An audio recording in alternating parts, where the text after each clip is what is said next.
Hello friends, welcome to my channel Sheetal's kitchen Gujarati. આજે આપણે બનાવવાના છીએ તીખી ચટપટી ટેસ્ટી એવી રગડા પાણીપુરીની રેસીપી. તો મિત્રો, રેસીપી વિડીયો એન્ડ સુધી જરૂરથી જોજો.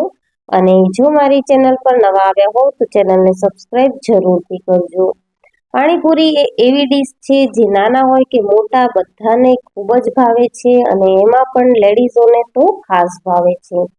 તો રગડા પાણીપુરી બનાવવા માટે અહીંયા હું સૌ પ્રથમ પાણીપુરીનું પાણી બનાવી લઈશ. તો તેના માટે અહીંયા મેં 50 ગ્રામ જેટલો ફુદીનો, 100 ગ્રામ જેટલા લીલા ધાણા, 4 થી 5 નંગ જેટલા લીલા મરચા અને 2 ઇંચ આદુનો ટુકડો લઈ લીધો છે. બધી જ વસ્તુને સમારી અને ધોઈને લઈ લીધી છે. હવે સ્વાદ પ્રમાણે મીઠું ઉમેરીશું. સાથે જ 1 ચમચી જેટલું આપણે જીરું ઉમેરવાનું છે.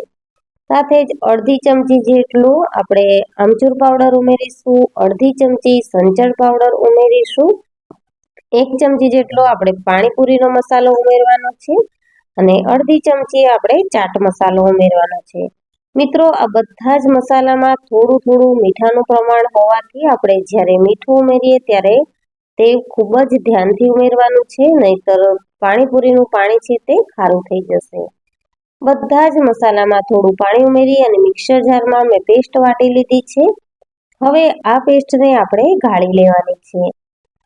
ફુદીના અને ધાણાના મેં કૂણા જ ડાળખા લીધા હતા, તેમ છતાં પણ આપણે તેને થોડું એવું ગાળી લઈશું, જેથી કરીને ફુદીના અને ધાણાનો જે મસાલો છે તેનો આપણે ઉપયોગ રગડો બનાવવામાં પણ કરી શકીશું.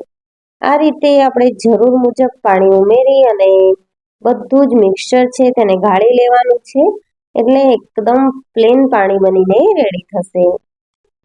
અને આ ટાઈમે તમારે પાણીને ટેસ્ટ કરીને ચેક કરી લેવાનું કે મસાલા વધારે ઓછા કરવા જેવા હોય તો તમારે બેલેન્સ કરી લેવાના. આ પાણી આપણે ગરમ રગડો બનાવવાના છીએ, એટલે ઠંડુ કરવાની જરૂર નથી. જો આપણે ઠંડા મસાલા સાથે સર્વ કરવાના હોય તો તેને ઠંડુ કરવા મૂકી દઈશું, પરંતુ આપણે અત્યારે ગરમ રગડાની પાણીપુરી બનાવી રહ્યા છીએ, તો પાણીને ઠંડુ કરવાની બિલકુલ પણ જરૂરત નથી.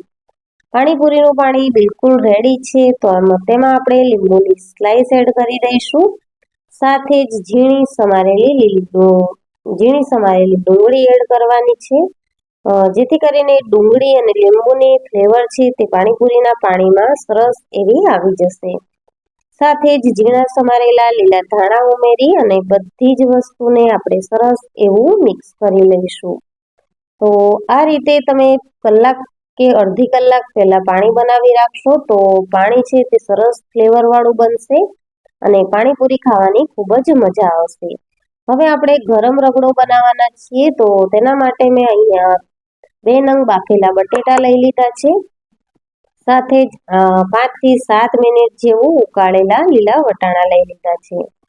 હવે તેમાં મસાલામાં આપણે જે તીખું પાણી બનાવ્યું તેની પેસ્ટ વધી હતી તે એડ કરી દઈશું. સાથે જ 1 નાની ચમચી જેટલું કાશ્મીરી લાલ મરચું પાવડર ઉમેરીશું. અડધી નાની ચમચી જેટલો હળદર પાવડર ઉમેરીશું. સ્વાદ પ્રમાણે મીઠું એડ કરવાનું છે. મીઠું એડ કરતી વખતે ધ્યાન રાખવાનું છે મિત્રો, કારણ કે આપણે આગળ સંચળ પાવડર, ચાટ મસાલો, આમચૂર બધા જ પાવડર યુઝ કરીશું. તો અહીંયા મેં ચપટી જેટલો સંચળ પાવડર ઉમેર્યો છે, અડધી ચમચી આમચૂર પાવડર ઉમેર્યો છે. સાથે જ અડધી ચમચી પાણીપુરીનો મસાલો અને અડધી ચમચી જેટલો ચાટ મસાલો ઉમેર્યો છે. અહીંયા હું 3 જણ માટેની પાણીપુરી બનાવી રહી છું, એટલા માટે આટલી ક્વોન્ટિટી લઈ રહી છું. તમે તમારા હિસાબે ક્વોન્ટિટી વધારી શકો છો. લીલા ધાણા ઉમેરી અને મિક્સચર છે તેને આપણે સરસ એવું મિક્સ કરી લઈશું. મિત્રો, આ મિક્સચરને આપણે હાથેથી જ મિક્સ કરીશું, જેથી કરીને મસાલા છે તે ઇક્વલી મિક્સ થઈ જાય.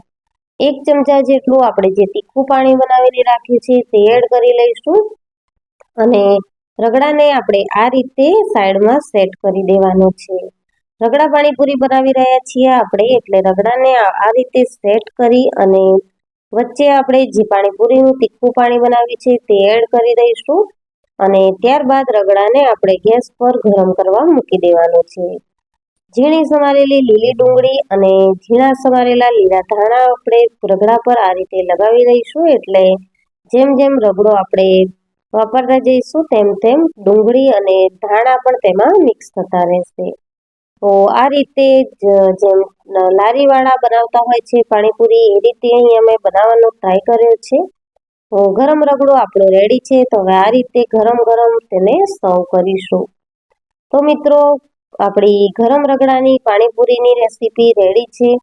તીખા ચટપટા પાણીની સાથે આ રગડા પાણીપુરી ખાવાની ખૂબ જ મજા આવે છે. અને આ રીતે આપણે સર્વિંગ પ્લેટમાં બધું જ લઈ લઈશું અને ગરમ રગડા પાણીપુરી એન્જોય કરીશું. તો મિત્રો તમને આ રગડા પાણીપુરીની રેસીપી કેવી લાગી તે મને કમેન્ટ સેક્શનમાં જરૂરથી જણાવજો.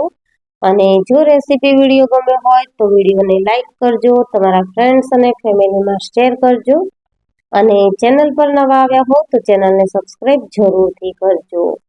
Thank you for watching. Thank you very much. Thank you.